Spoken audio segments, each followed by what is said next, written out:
Alrighty, push and record. And I guess I got to ask, Grinder, why did you call this meeting to order, sir? I didn't call this meeting. You did, Beardy. That's right. I did. I forgot about that. We had some grinders voted. They wanted to learn more about some basic indicators, kind of on an introductory level. What do you think about Mm, that, sir? it sounds good to me. I was actually pleasantly surprised I that think you're qualified to be handling that. yeah, thanks. I thought it was interesting that the community chose technical indicators video as the poll And that they that's wanted to saying see. something because I voted 10 the other way on burner accounts. I'm just kidding though. But I do want to say thank you for this awesome t-shirt with the Oh yeah, of course. Grinder logo on it. Pretty awesome. So do you want to kind of explain what we're going to do today about the with the indicators and whatnot? Yeah, so again, thank you, Beardy, for hosting this and being a great, yeah, gracious host here. Yeah, what we did was we were so successful with our first episode. You know, people were begging us to come back on for episode two, and we sent out a poll to the community with a couple different options, and you know, whichever one got the top votes, we said we're going to do it. So TA indicators won out. And so today, the objective of this video is we're going to go through a Bitcoin chart and we're going to go through all the different indicators that I use specifically when I'm kind of looking at TA to hopefully help the grinders understand a little bit more of what I'm seeing and what I'm talking about when we go through the charts every single day with chart time. A couple disclaimers though. I do want people to be aware that you know, I'm self-taught. So, you know, I didn't go to school for this stuff, but I do a lot of research and have, you know, done a lot of work over the past couple of years to kind of figure this out on my own. Um, Also, by no means is this like an end all be all type of situation. People can use different indicators, see different things, but this is the set of indicators that I like to use when I'm making my trades. And then I also just want people to know that I'm a long-term trader. You know, I'm not trying to swing trade. I'm not trying to do the 1 hour, the 4 hour charts. Because basically, the more data you have, the longer time period that you're utilizing, the more reliable any of these indicators typically are. So, you know, like I've mentioned before on the channel, I generally, when I make a purchase, I'm trying to get to long-term capital gains territory. So I'm not planning on spending that money for at least a year, but I'm usually looking at a 2 to 5 year time frame with any of the investments that I make. So you have to keep that in mind, you know, when you're looking at my charts and when I'm going through different things. And I Two think to some five people days, you said? Oh, years. Two, Okay. yeah, years. So yeah, so I just want people to like kind of keep that in mind. And then of course, you know, none of this is financial advice. You also have to remember that there's macro indicators that can influence these things. So you have to keep your eye on like the bigger picture, economics, politics, geopolitics, all of that stuff as well. But if all of that was calm, and you just wanted to look at the math behind what's going on, that's what we're going to go over today, so that hopefully this can be an educational video for people to understand a little bit more about what we're talking about when we do chart time. Yeah, that's cool. And they'd be able to play it back. I'll just add in, kind of like you said, it's kind of like a big jigsaw puzzle. Hmm. Would never trade off just one indicator. There's so much, markets are so complex, but they're definitely all a piece of the puzzle. Yes. And so, from how I understand, you're going to go back basically to the last bull run, which was 2017, Hmm. and kind of start from there. Kind of like go through it step by step with the indicators and almost kind of like a story. Correct. Yeah. Oh, and Yeah. I should That's mention I got to get you back in the trunk in about 30 minutes. So okay. All right. Yeah, 30 minutes to get back in. All right. I'll make sure I crack my back a couple times now. It's getting a little sore in there. And the Um, share screen should be on, so you can take over whenever you're ready. I'll all even right. put myself on mute. Perfect. All right, here we go. First off, if anybody wants to follow me, this is my Twitter account, eGrind26. And we got about 2,183 grinders as of right now if you want to make sure that you chose the right one here. But let's jump over here. So yeah, as Beardy was saying, we're going to go into back in time a little bit, and we're going to look at the 2017 bull run as we go through each of these indicators. And I'm going to try to explain everything in as simple of terms as possible, while also kind of getting the basics of, the complexities of each of these indicators under your guys' belt. So I figured we'll start with the simplest part of technical analysis, which is looking at the candlesticks. So what I have right here is the 1 week Bitcoin chart.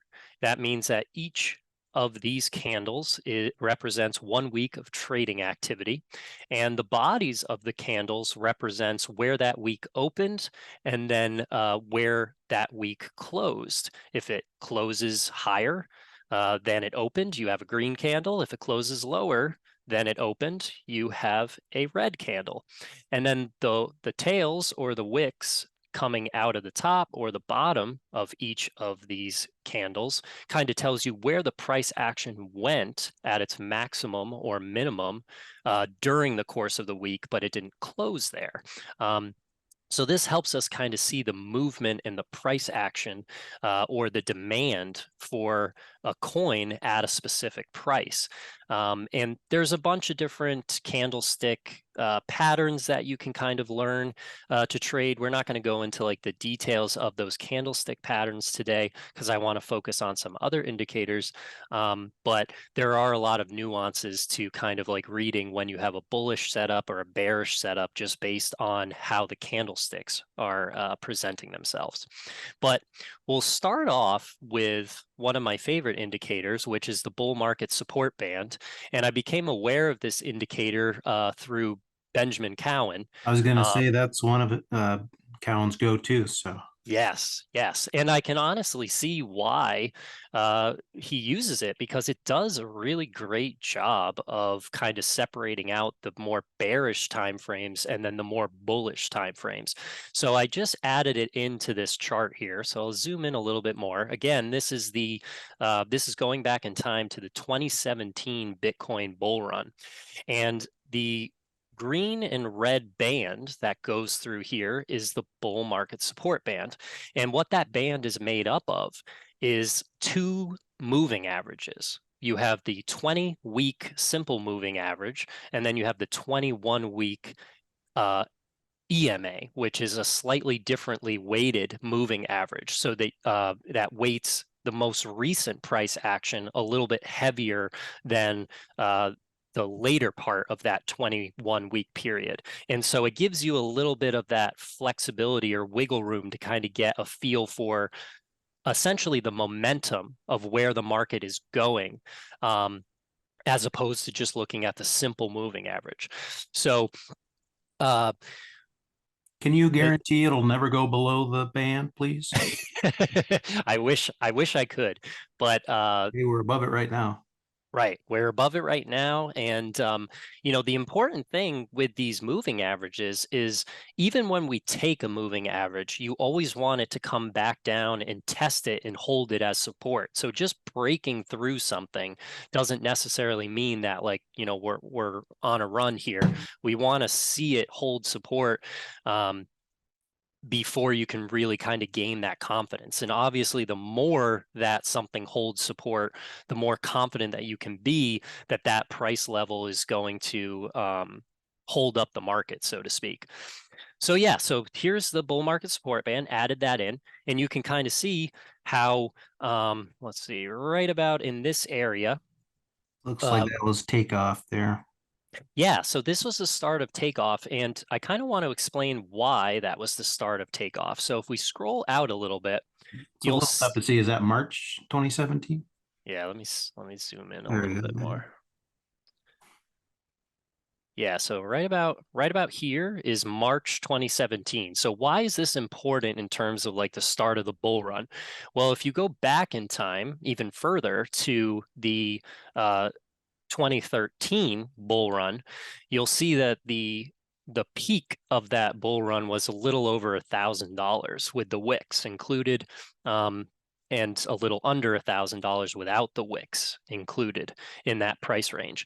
So what's important about this time period in March of 2017 is that in February, that was the first time that we broke through the previous all-time high.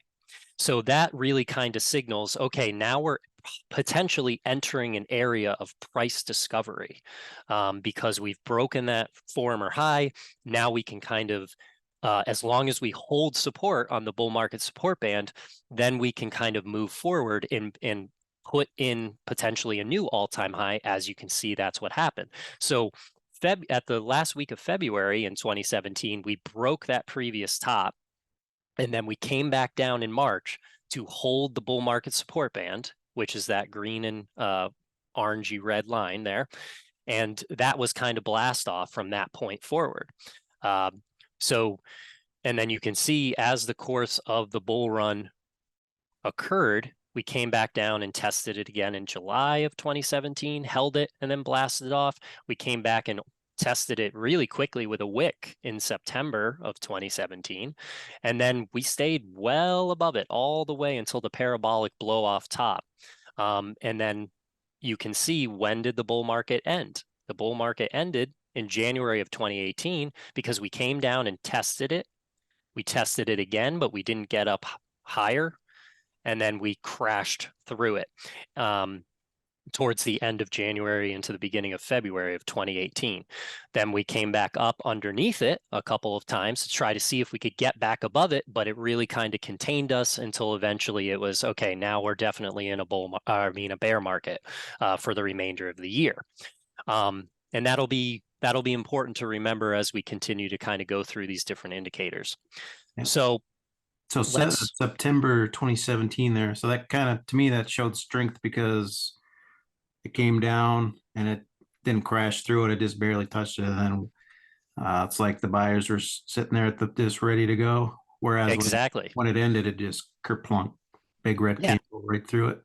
Exactly. And that would be like the major difference between those two candles. So like this one, it closed much higher than the actual bull market support band after testing it. Whereas, this one did too, but then the next week, it didn't really have much of a follow through. And that's where it seems like people kind of gave up on it. And the whales sold off, and then we closed significantly under it for the first time since holding it all the way back in March of 2017. So that would have been your indication that, okay, the bull market is probably over now. Okay, so let's you went all the way back to 2013. Mhm. It's kind of the same thing. It's almost as if Bitcoin goes in cycles. Exactly. Yeah, absolutely. I'm being a smart aleck there, obviously. Yeah, Sorry, and you're going to be able to see how this also kind of applies to what we're currently going through in 2023, 2021, 2022 as well. So let's turn the bull market support band off, and then let's go over to our next indicator that I like to use, which is our simple moving averages. Put that back down. Scroll in here a little bit more so you can see a little bit better. Now, simple moving averages are just different periods of time. I've color coded mine differently. So the teal band in all of my charts is always going to be the 50 day or 50 week, depending on the time frame of the chart moving average. The green, the average price of the last 50 days. Is that the simple one? Yeah, it's the average. If you take the price for each week over a 50-week period and then divide it, that will be your average by the total number of weeks. So the 50 weeks, sorry. Yeah. So we're on the weekly view here. So the teal line is the 50-week moving average. The green line is the 100-week moving average. And then the purple line is the 200-week moving average. I love the 200. That's usually an okay place to buy. Exactly. Yeah. And so I'm glad that you brought that up, Beardy, because that's exactly where the best spot to buy was in the 2018 bear market. Because as you can see, eventually, you know, we came down. Let's put the bull market support band back on here. So we crashed through the bull market support band. We came down and tested the 50-week. Then we played around for some time, but weren't really able to sustain anything above the bull market support band. Came back down, held the 50-week again, came back up, couldn't break through the bull market support band. Then we lost the 50-week. Then we played a lot of time around here. Even here, we had a little bit of a hiccup, which is kind of like the same as we had in 2022, where we got above the bull market support band in the end of March, beginning of April, but then we couldn't Retested the hold it. 50-week and just couldn't get back over. Exactly. Yeah. So instead of the 50-week being support, now it was resistance. So we touched it, we couldn't get through it, and then it pushed us back down. And then eventually, where did we have the final capitulation? We lost the 100-week moving average and we crashed below, but then we came down to the 200-week moving average. And that's where we held support for a long time. We eventually got back through the bull market support band, and then it was off to the races for the 2019 like mini bull market here. Yeah, so that shows a lot of weakness when the 100-week just sliced right through, said to hell with you, and then went right to the 200-week.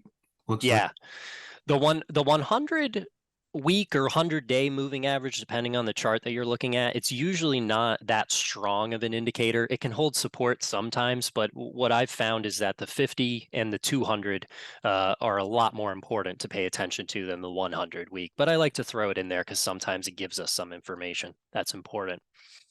All right, so let's take these moving averages off, and then we're going to zoom back out a little bit more, and we're going to talk about the Fibonacci retracement levels. So the Fibonacci sequence is a naturally occurring sequence that happens a lot in nature in numbers and math. So it can give us some indication of like key levels of support for price action. Now, a lot of people don't really like using this indicator. They think it's like a little like wishy-washy, but I definitely see how, the natural progression of things kind of leads it to be a helpful indicator. So based on human psychology, it seems like could be helpful. exactly. And that's my day job, So I have my background Don't and my dox mass. yourself.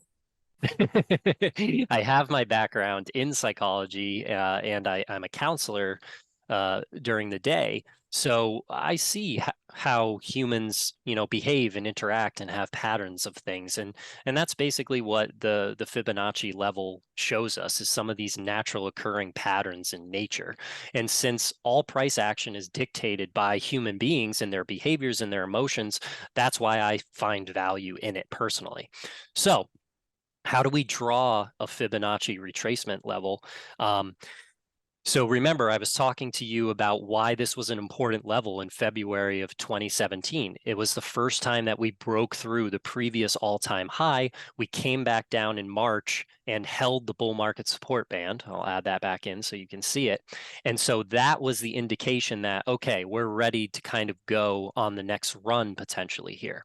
So when you're drawing a Fibonacci extension or retracement level, you start at the bottom of a breakout.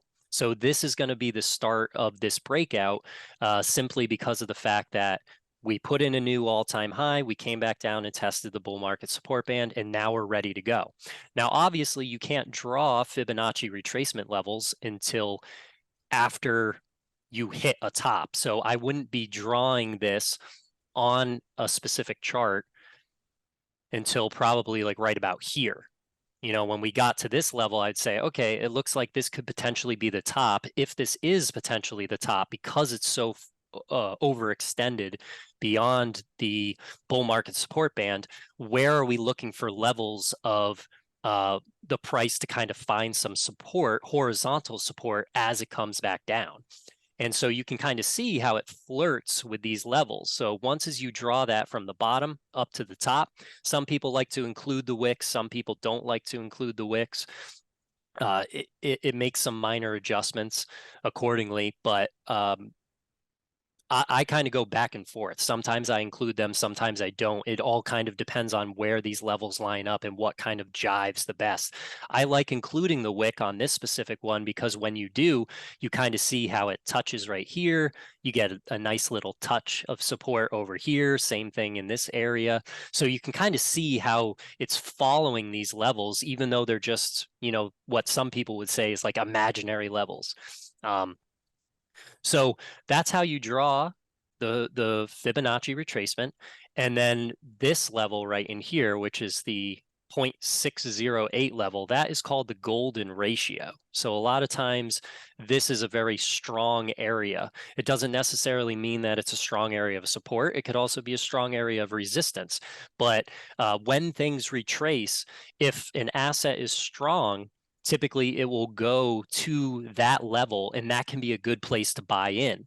Now, the zone between the 0.618 level and the 0.786 level, that is often referred to as the golden pocket. So if you can pick up an asset in the golden pocket before it goes up again, that's usually a good level to make some gains.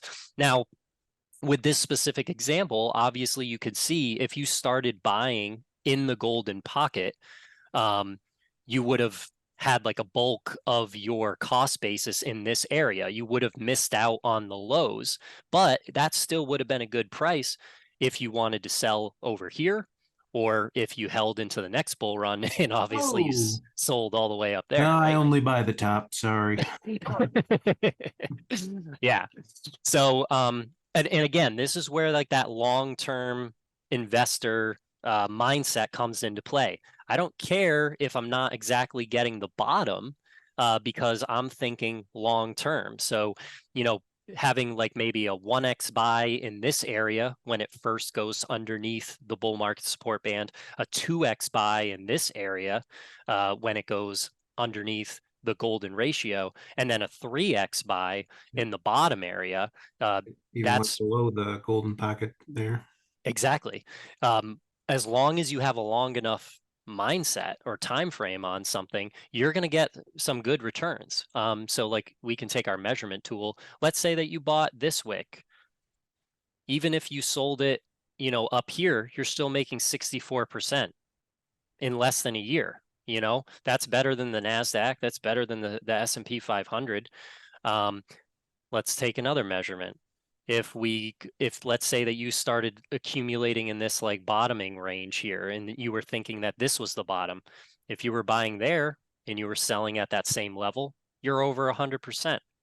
And so then obviously if you go all the way down to the bottom and you're like, oh crap, I added money in here, I added money in here, I still believe the fundamentals are going to send this up higher, and you bought more and heavier down here, let's just take an average and then again go back up. There's 257% right there. So you have to have this long-term mindset of when we're underneath the bull market support band, we are in a bear market. When we cross over it, start looking at these Fibonacci levels of where you might want to pull some profits along the way. Um, What are profits? Yeah, it probably feels like a lot of people who joined crypto in 2021 don't know what those are because they haven't experienced them yet. But just as, we're looking in the past here in 2017, this is what 2021 will look like eventually when we're in like 2024, 2025. Yeah, I know we have been under the 200 week for quite some time. So it seems like we've had quite a lot of time to accumulate. Yeah, Of and course. so like that would be like right now if we follow the same cycle pattern as like last time, we're like right about in this range right here right now. We've gotten back up above the bull market support band. We haven't tested it yet. But hopefully maybe we have like a run like this, or we have something like that occurred in 2017 where we don't go too far above it, but we just keep coming back down and testing it as support before we go on a really large parabolic run. Before they tell us we got lucky. Yeah. Yes, exactly. Um, Sorry, keep going. I was just no worries. So this is a good time to kind of show how horizontal trend lines and diagonal trend lines can be helpful in certain places. So I like to use the Fibonacci levels as our horizontal trend lines for the most part, because you can kind of see how there's some confluence of price structure at these different levels. But obviously, there was also some sort of horizontal support right about in here, for example. So if we drew that across, you can kind of see how at different times throughout this, let's see, that's about a 1 year period, we came down and touched that level of support. And that level of support was about 5,800, so to speak. So sometimes you can find these horizontal support levels that are outside of the Fibonacci extensions. Like here's another one, like right about here. We kind of draw that across. You can kind of see how the price action kind of plays around that price level as well. And that price level was about 9,300. I got a question for the grinder. Sure. And I know, especially in the bear market, you're pretty much Bitcoin only. Yes.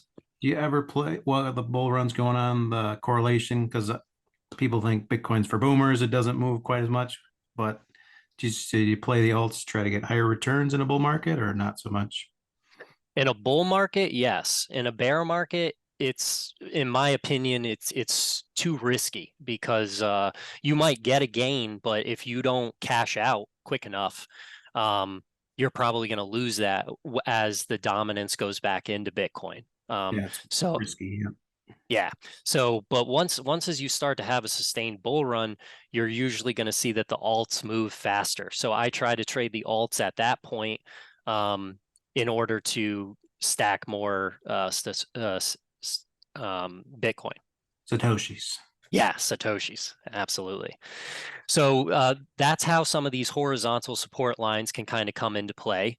Let's talk about like how diagonals can be helpful. So again, if we take that March 2017 bottom and we kind of add an extension out from that level, you can have a couple of different potential diagonal trend lines play out here. So this could have been a potential trend line that somebody could have drawn at this time when we were right around here at the end of 2018 and saying, okay, are we going to break through the bull market support band and go on a run? Or if we lose this trend line, does that mean that, you know, we're gonna go down? And sure enough, that's what happened. It got wedged in between this potential like horizontal trend line, diagonal trend line and the bull market support band, and ultimately it lost and it fell through. Another way that you can kind of draw this, if you wanted to have a little bit more data points in here, what would be something like this. Are you a wick man or a body of the candle? Good Draw. question. It depends. It depends on, kind of like what's happening at the current time. I like to try to include the wicks because usually if I don't include the wicks, something fails or looks like it's failing on the earlier side but then it might actually hold. So I feel that including the wicks often gives you a little bit more wiggle room when you're drawing these lines. But yeah, so like this one, you can see that if you're holding support in like the mid part of the beginning of the rise here, look where that capitulation candle, after we came through and we came back down, it tested that trend line. Then we came back up, came back down, tested that trend line, came back up, was rejected by the bull market support band, came back down, and then ultimately lost it. And so at that point, that is when the diagonal trend line would have been invalidated. But remember, horizontal supports are always stronger than diagonal supports, but they can just be an interesting thing to kind of keep an Grinder, you're eye not going on. to believe this. I've been having so much fun. We only got 10 more minutes left. 10 minutes. All right, cool. Yep. So let's keep it moving then. Let's go over to the next one. So we'll take the bull market support band back off. The next one that I wanted to go over with you guys is the Bollinger Bands. Now, One of you my don't favorite. have Yeah, I mean, you don't have to necessarily understand a lot about math to understand why this is important. But basically, what the Bollinger Bands are doing is taking the 20-week moving average on this chart, and it's showing you what two standard deviations of price action would be on each side of that mean.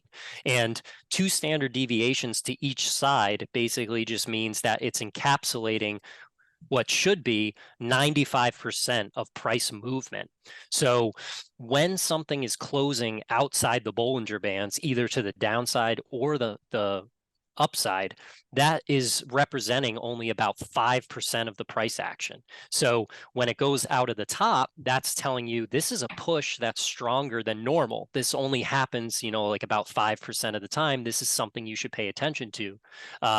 Conversely, if you're dipping out of the bottom of the Bollinger Bands, it's dipping out of that only about 5% of the time as there as well. And maybe that's a good place for you to put a buy. And if you've noticed from following my charts, that's one thing that I love to do. I love to do large buys when the price action dips to the bottom side of the Bollinger Band at key levels while also looking at other indicators as well. So like, for example, if I was, trading back then, this wick in this candle would have been one that I would have loved to have bought because it would have been the first time that we fell through this horizontal support for over a year. Let me put the bull market support band back in there. We were clearly rejected by the bull market support band. We fell through that horizontal support line, and now we're way outside of the Bollinger Band. So that would have been a pretty safe buy. So if I put a 3x buy in somewhere in this candle, you can easily see, even if we pick like someplace towards the top of that, and then if you sold, less than a year later, you would have already been up 150%. Now, I wouldn't have sold there because, like I told you, I like to go long-term capital gains territory. So I probably would have saved it to some point over here. We're in it to win it, grinder. Exactly, So if exactly. you're outside on the bottom, it's only 5% of the time that it's ever hmm that low, kind of the gist of it. Yeah, based on the Or on the price top. act, based on the price action prior to it. So, I'm um, pretty bad at math, but I understand that. Two standard deviations is 95% of the time, right? mhm. Yep. Two standard deviations on each side of the mean encapsulates that 95% of all price action. So if you're outside of that, it's going to be a good time to buy when it's on the downside. It would also be a good time to sell when it's on the upside. Hence why if we look a little bit more closely at the top of the run here, you would have been wanting to take profits like here, here, here, here, and then definitely here. I mean, look at this entire candle was outside of the Bollinger Band. So that would have been a good indicator to tell you, okay, we're probably towards the top of this parabolic streak. So moving right along here, the other thing that I like to look at is volume. So I use two volume indicators. We've got the daily volume indicator that is at the bottom of the chart here. And that kind of shows you the general trend of what I like to call it like what are humans doing, and you can and the white line that goes through these daily volume candles is showing you the moving average of the volume. So you can see as the bull run was picking up in 2017, the volume was gradually getting higher and higher and higher, and then look where the average volume kind of peaked out. It was right around in here where the top actually occurred. You have a little bit more volume afterwards because of the capitulation candles. But generally speaking, this would have told you that like, okay, we're flattening out here. The interest of like retail is probably dwindling. We're way outside of the Bollinger Bands. This would have been a good time to sell. Then you have your massive final capitulation volume before you go into the bear market, and it grinds all the way down. Then you had your secondary capitulation over here, where again, like I said, we lost that key level. We were rejected by the bull market support band, and then the volume spiked up again. So it can be a really great indicator to kind of show us what human beings are doing. There's no actual numbers, though. It's just kind of The numbers are the Like it wouldn't numbers. say volume 90 million, 90 billion, anything like that. It doesn't say it down here, but it does say it up in the corner. So Oh, if you okay. look right over here when I'm highlighting a candle, it'll tell you how many Bitcoin were traded on that That candle. makes sense. Yeah. Um, moving right along, the next volume indicator that I use, so let's take this one out to make it a little nicer, is the visible range volume profile. And that's the funky little histogram that shows up on the side of the chart. And that histogram shows us the distribution of volume at different levels, only based off of what you see in the current chart. So if I line this up with what I believe was the start of the bull run, you can kind of see where the point of control was after you got through the entire bull and bear cycle. So this is showing you that support is in that 4,000 to 3,000 range. That is where most of the volume was traded. But obviously, as the bull market is kind of going on, you're looking at that visible range in a different way. So you can see how little price action actually in terms of volume occurred in this parabolic move when comparing it to the years prior. So we got really extended, and then you need to fill this all out. So as time goes on, you do fill it out, and then you form that base, which allows you to then make that move up again. And then last but not least, because I know we're running out of time here. 2-minute warning. Yeah, I like to use RSI as well to kind of give us some indication of strength. So RSI tells us, one second here. RSI will tell us it's a momentum indicator, and it measures the speed and magnitude of any recent price action. Most importantly, anything above 70 is considered overbought, and anything under 30 is considered oversold. And that's what like this purple range is. The purple range is right in the middle, where it's not overbought or oversold. And then when it goes above it, that's when you know that you should kind of be looking at like, okay, this is a level that we probably need to correct from. And then same thing when it goes underneath it, that's probably going to be a point where you want to scoop some up. And so you can see here after that capitulation and it bled out a little bit, that's when it hit the bottom, tapped the oversold area before it went on the next run up here. Purple range. You know, Prince was from Minnesota. Just saying. There you go. So yeah, I hope that people Did you find get that through everything? helpful. We could always do like a part two, or if you think we could cut it No, right here. no, I think that, you know, that pretty much sums up everything. And, you know, if people have any questions, they can ask them on the feed or in the YouTube video, and I'll be more than happy to kind of respond to that. Well, very educational. I'm definitely going to watch it back. But we are going to have to get you back into my trunk here. I'll get you All right. rules. Super Bowl prediction, Chefs versus the Eagles. We'll end with that. I'm not much of a football person, but I'll have to go with Mahomes. All righty. We'll see. All All right. right. Thanks, Thank you, grinders, Beardy. for watching. Take care. Yep.